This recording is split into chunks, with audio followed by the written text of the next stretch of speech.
Guys দেখো আমি এখানে আলু সেদ্ধ, ডাল সেদ্ধ, লঙ্কা, কাঁচা তেল নিয়ে নিয়েছি আর ভালোভাবে মেখে নিলাম। তো সকালবেলা টিফিনটা হচ্ছে এইরকম শুরু করি। তো এর মধ্যে যদি আমি একটুখানি একটা ডিম সেদ্ধ নিই, তো কোনো ভাজাভুজি যদি নিই আরও ভালো লাগে, কিন্তু আমি সেটা নিয়ে নিই। তো গরমে আমার ডিমটা অত ভালো লাগছিল না, সেই জন্য এইগুলোই মেখে নিলাম। তো চলো আমি খেয়ে নিই। তো তোমাদের কাদের কাদের ভালো লাগে এই মাখাটা? তো আমার তো খুবই ভালো লাগে। দেখো আমি ভাত মেখে নিয়েছি, তো চলো খেয়ে নিই।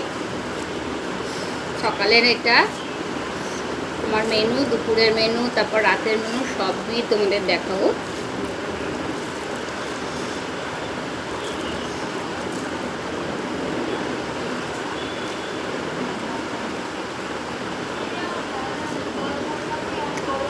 কাঁচা লঙ্কা নিয়ে নিয়েছি,